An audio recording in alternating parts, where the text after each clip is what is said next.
Hi, my name is Kunal, and welcome to the Geeks of the Valley podcast, which connects with some of the brightest minds globally who are leading their respective industries today to discuss the hottest upcoming industry trends and how their work is affecting the global economy. This morning, from Singapore, we have a very special guest joining us, who is an entrepreneur and tech columnist turned venture capitalist investing in Asia Pacific for the last 10 plus years. Please welcome the current founder and managing partner of Click Ventures, Carman Chan. Carman, thank you so much for joining Hello. us today. Thank you very much for having me. Hello, everyone. And how are things with you in light of COVID? A lot of things going on. We are expanding to Southeast Asia at the moment, and then I just landed to Singapore for the expansion of Click Ventures in this region. And of course, I need to go through the quarantine with my kids in a hotel for 14 days. Wow, Carmen, and I hope all is well with you. Let's jump into the first question here, shall we? Yeah, sure. So tell me about yourself and your background and how it led you to the path of becoming a VC in Asia Pacific. I started actually back in university. I started to write a column for a computer magazine. At that time, internet was not popular yet. So I started to write about software review. And I still remember the computer magazine need to bundle with a CD-ROM to distribute the trial version of the software that I review. And so it's been around 1 year, and then internet start to get popular, and I start to write about internet business model, internet marketing, and it's been around 10 years for me to write about internet business model every week for both newspaper and magazine. And I also become an entrepreneur myself, a internet entrepreneur, right after I graduate. And I even give up my PhD offer from Imperial College. And so I was both running on my own startup companies and writing about internet business model for the columns that I'm writing for. And I found it was a very good experience because I have the hands-on experience of operating as an entrepreneur. I understand all the team dynamics, all the operation bottleneck for internet company. And in the same time, because I need to write about internet business model, and it provided me a very good exposure and increase my sensitivity of different kind of internet business model. And so all these experience add together pave the path for future investment. So 7 years ago, when I exit my own company, I start to do angel investment full time. And then I start my own VC firm, Click Ventures. And I found that because of all the experience as an entrepreneur, also the columnist experience, it really helps me when I talk to the founding team, because I understand the operating side of a startup, and also the writing give me exposure on different business model. So I become friends with entrepreneur very quickly within our 1 hour conversation. And yeah, so this I think this provide a different experience for me as a VC compared to other VC who only got a financial background without the operating background. So Carmen, what an interesting background there. And earlier in the call, you had kind of alluded to your fund expanding from Hong Kong to Singapore. What is the reason for that? Yeah, so I think we can go back to 7 years ago when I started to do angel investment. So at that time, I was based in Hong Kong. I'm open to both US and Hong Kong market. And I'm also very connected in the US side at that time. And I found that most of my investment turned out to be US based at that time. I think 70% of my investment was in US and then only 30% was in Hong Kong.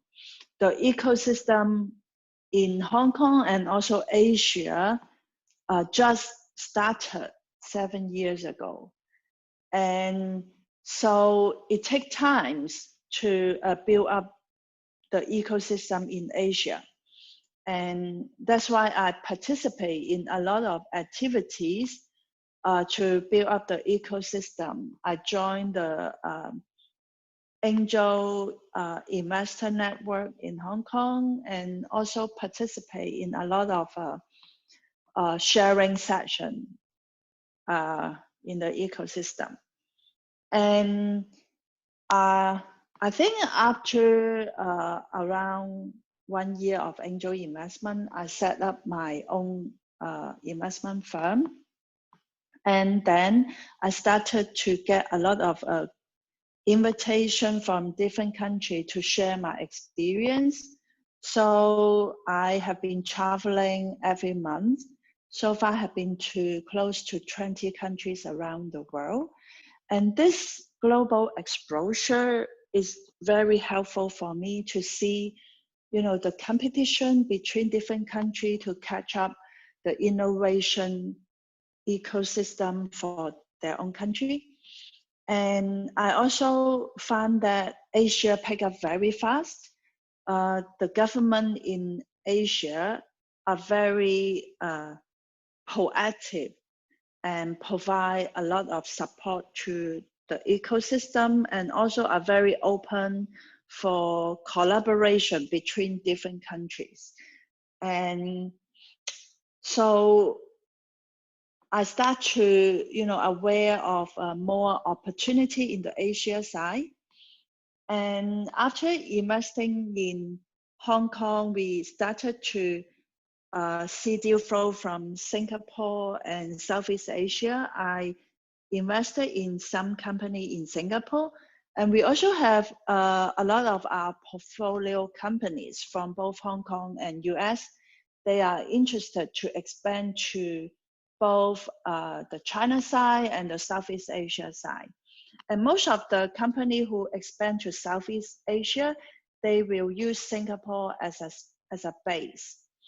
And that's one of the reasons why we expand to Singapore from Hong Kong to, on the one hand, to look for opportunity because Asia is picking up, Southeast Asia especially is also picking up very fast.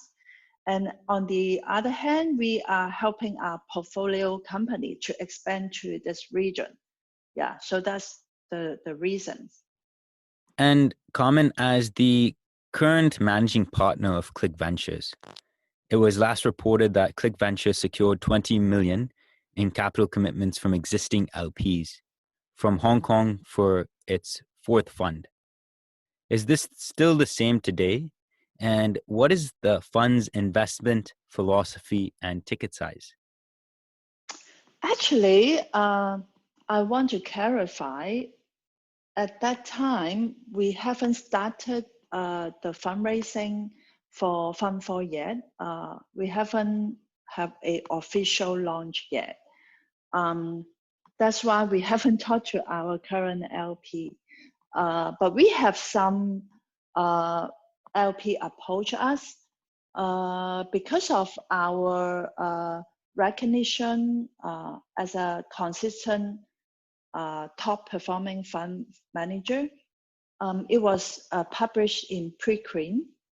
And then some LP approached us and interested to invest in our new fund. But it was not officially launched yet. I mentioned earlier about my experience as a tech columnist. So I found, I didn't aware before, but I find out after having a lot of conversation with founders, I found that I'm addicted to business model. And I really enjoy brainstorm and fine-tune business model strategy with entrepreneurs. And because of that, our investment thesis is pretty, focused on how the new technology can enable a new kind of business model. Because a lot of the operation nowadays, no matter the business side or even how you live your life every day, the whole process has been set up many, many years ago. And some of those processes are very old. To give you simple example, like, nowadays you could call a taxi or call a driver using a mobile app. This process was very old before. You need to make a phone call to call a taxi, and then the call center need to distribute the same message to everybody. They broadcast the same message. Everyone will receive that message, and then the one who picked the call will come to you. So the whole process was very old. And so you have, these tech company reinvent the new process by leveraging the location-based technology. So another example is the Spotify, leveraging the streaming technology on sound. And then now, because of the advancement of streaming technology, now video can also stream, not just sound. So you have company like Netflix and other video streaming companies that can provide you access to a library instead of downloading the video or the song one by one like before. So all these are very interesting, and these become our focus, how technology can change we run business, and also how to live our everyday life. And as you know, that 5G is coming. So that will be another invention through the 5G network. And so we are very excited to, and some potential LP asked us before, like, do you feel there will be less opportunity? But when you understand our focus, you will find that there won't be less opportunity. There would always be new technology coming up, and then we can redesign the whole process, constantly. So there would be always more opportunity than the money. For the fund's ticket size, because we focus on seed to Series A stage investment, so our ticket is from 100,000 to 1 million US dollar. That's our first ticket. And then for follow-on investment in later stage, it could be flexible. And for your fund, where did your new LPs come from? And how do your current fund regulations and structure, whether it's Cayman or Singaporean based, affect how they invest with your fund? Most of our LP are from Hong Kong at the moment. And I found that we have some new LP who are from a family background and who haven't, get enough exposure on the early stage investment. And so these LP are interested to invest in early stage VC firm. So when I emphasize early stage, the reason is because a lot of these corporate or big family, they have exposure on, you know, later stage or pre-IPO. But there is a big trend that investment has been shifting to earlier stage. So not only corporate big family, but also the PE industry, they used it to focus on really late stage, but they are also shifting to earlier stage. And some of the PE firm has even launched their own VC arm. So early stage investment has become a hot topic, but not every company understand how to do early stage, because early stage companies, especially seed stage company, didn't have enough financial traction for you to do the financial due diligence. And most of these early stage company, they are starting a totally new models. And so there is not much reference from the market for you to compare. So you need to really understand the potential that can be enabled by the internet, and you also need to understand, you know, things like network effect, or, you know, things like a company, if they are providing a new channel or a new kind of assets for a big group of users. For example, like bank population was very big. These people didn't have a chance to get a bank account before. But now with the smartphone and internet, you could enable these unbanked population to get access to banking-like services, and even credit services, to get credit, you know, instantly in some cases. So this kind of new business model is very exciting. And so these are some of our focus. And in terms of the structure, we are now using a Singaporean VC FM structure. Our fund domicile are in BVI, and the investment manager is in Singapore. Yeah, because of COVID, I found that, you know, it will be really interesting, both online and offline. The reason is offline business at the moment are struggling. You know, before, if you have some solution, creative solution that you want to approach the offline business, they are too busy to consider.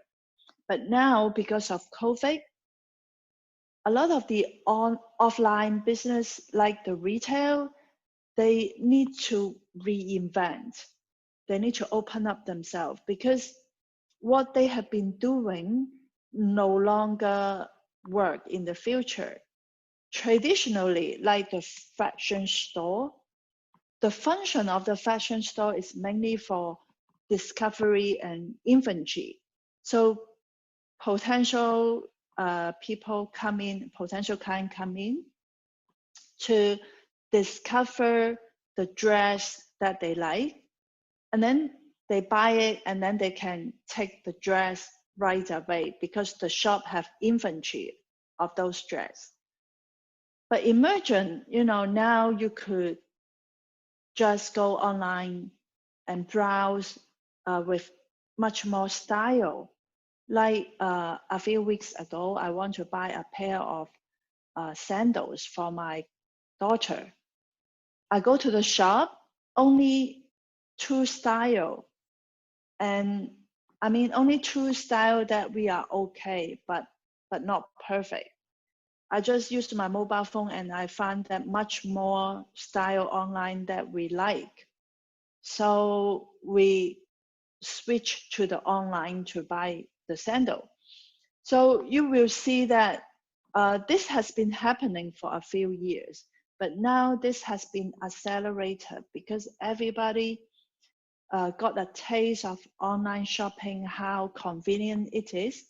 So you no longer need to go to a shop to discover, just for the purpose of discover.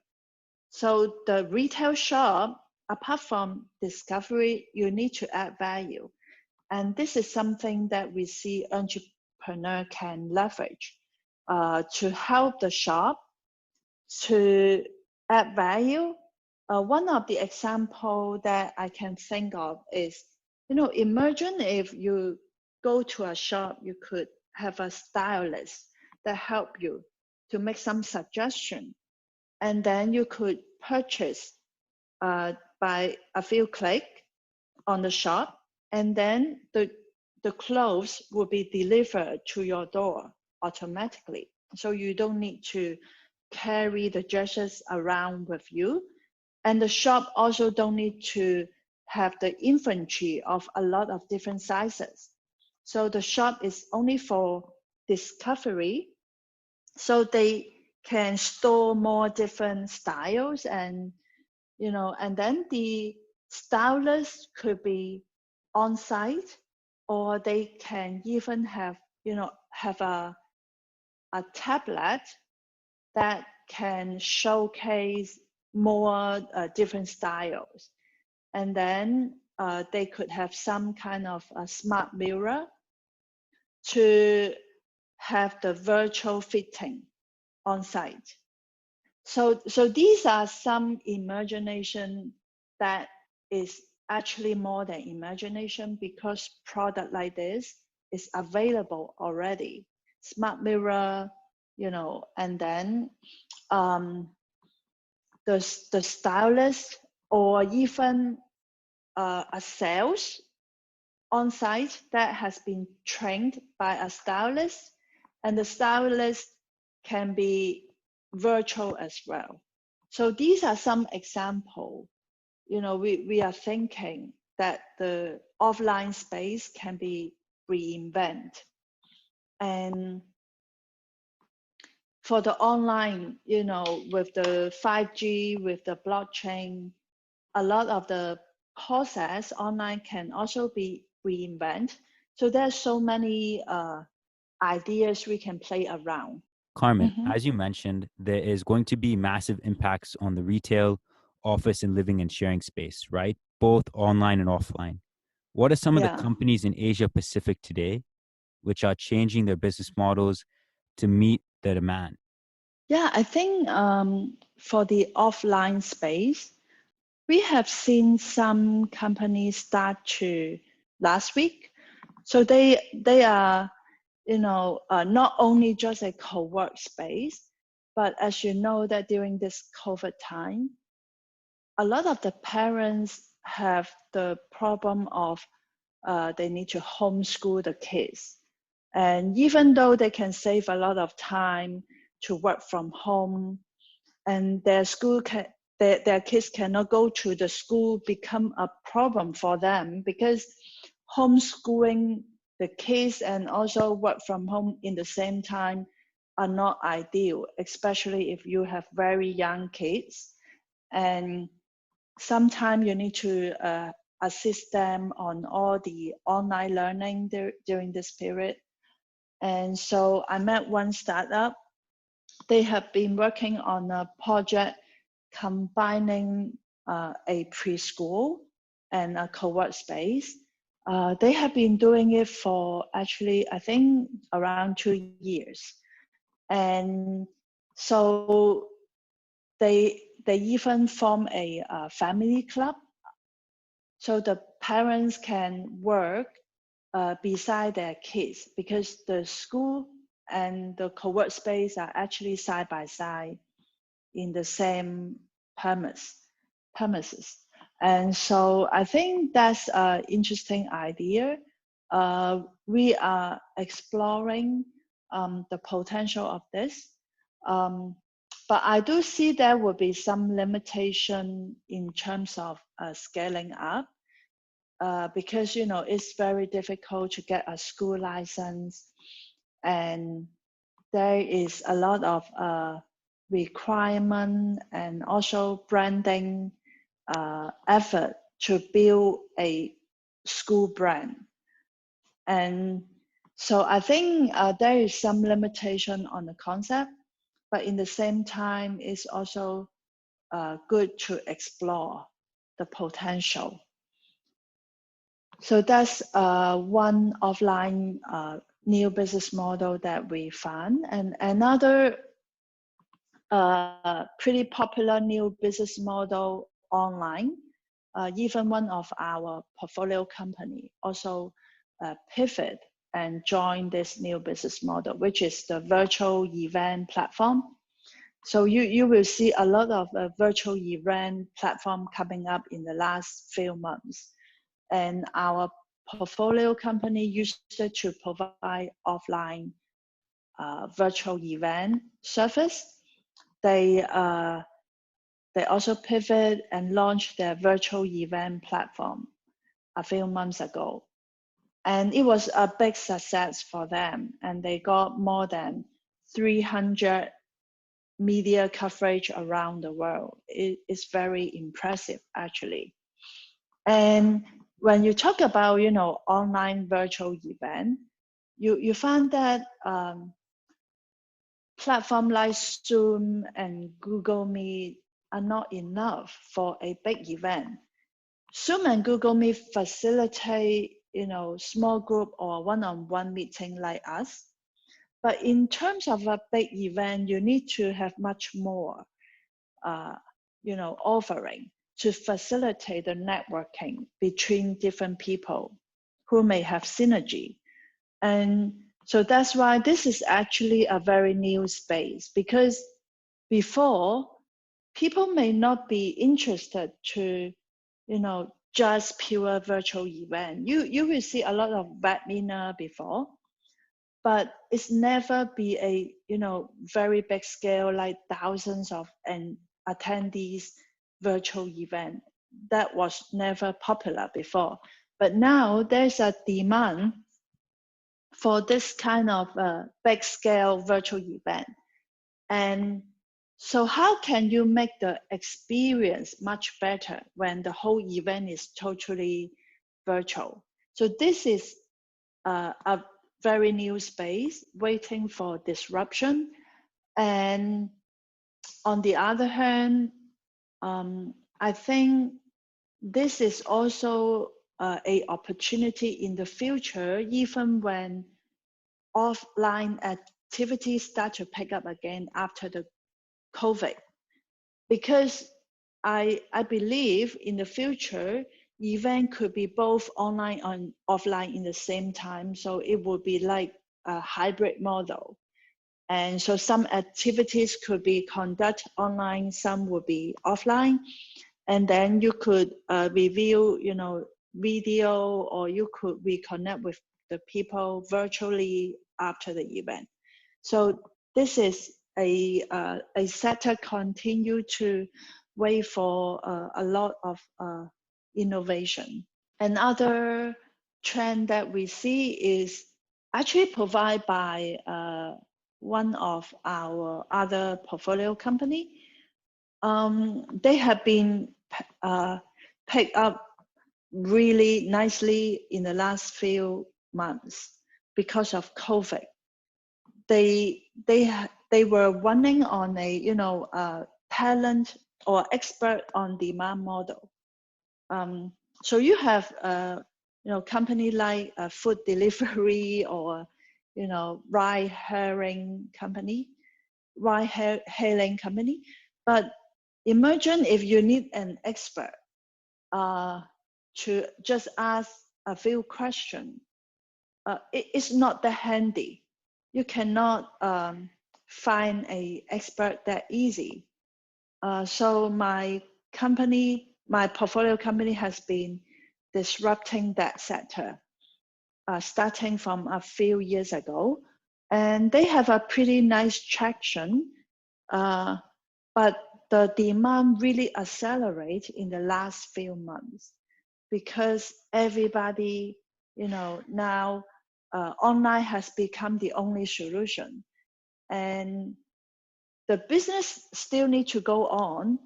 So companies are more open for these online platform to find the expert team to help them. So this is another trend that we see from our own portfolio.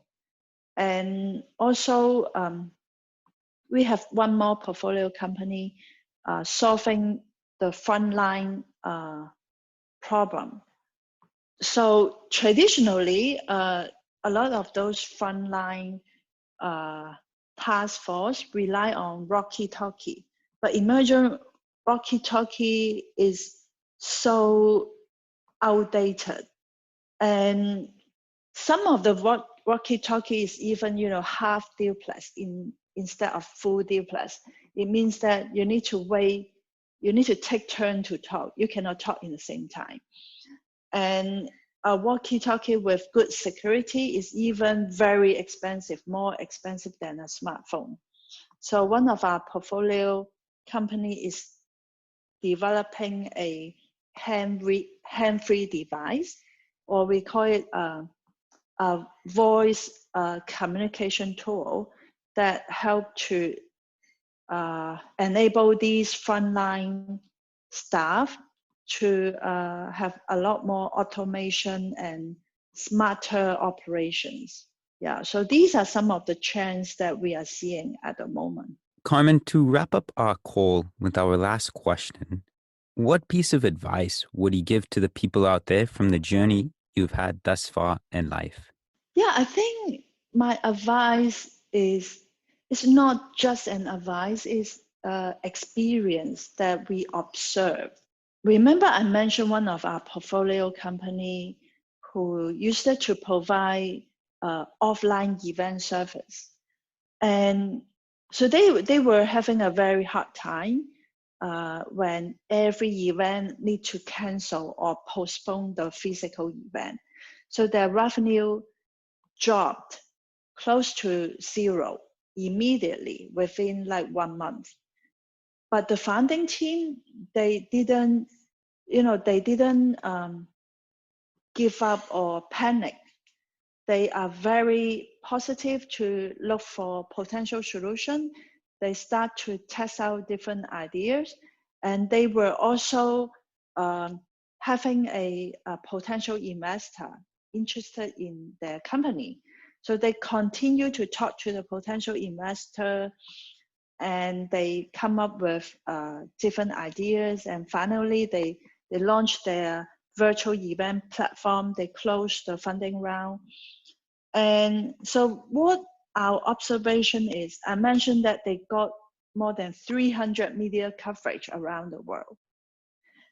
This is a proof of risk can be an opportunity, because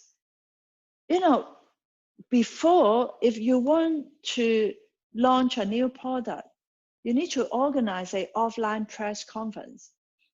You need a lot of investment to contact these different reporters, to introduce your new product.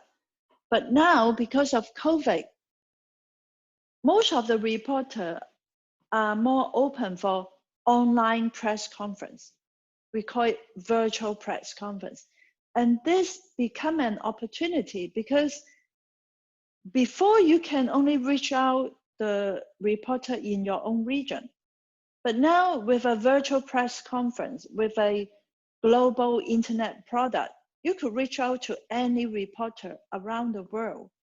And in our portfolio company's case, they start with a regional press conference. They invited the press to their online press conference in the nearby countries. They got more than 30 press coverage within 1 day. And then the next press conference is global. and they got more than 300 coverage. So this is really, an example of risk can be opportunity. And I also mentioned that a lot of those companies were busy before, like, those big event organizer, they were busy. They already have some vendor that they have been working with for many years. They are not open up for new solution, but this COVID period forced them to open up. So our portfolio company are able to reach out all these big organizer and build a very long pipeline for future. So this is something, it really, I feel very impressive how every risk can be an opportunity, and there's always, new solution that you could imagine. So don't give up, don't panic, just try to think, try to, refresh yourself first, and then think of an innovative solution. Truly well said, Carmen. For reach out to you, what would be the best point of contact? Listeners who want to. Yeah, so we have a website, clickventures.vc, and we are also building a Slack community for founders to help each other, because we are a small team and we have limited time, but we have a lot of entrepreneurs around the world contact us every day. And so we have been thinking how we can help the founders in a more scalable way. So we have built this Slack community so that we could share information in an organized way in different channels for the founders. And also founders in this community can help each other. So this is something that we are building. I can share the link to you after this podcast, and then you can share the link to your listener. We welcome all founders in our community or investor into this Slack community. Carmen, it was a pleasure having you on Geeks of the Valley, and thank you so much for joining us. Thank you very much for having me.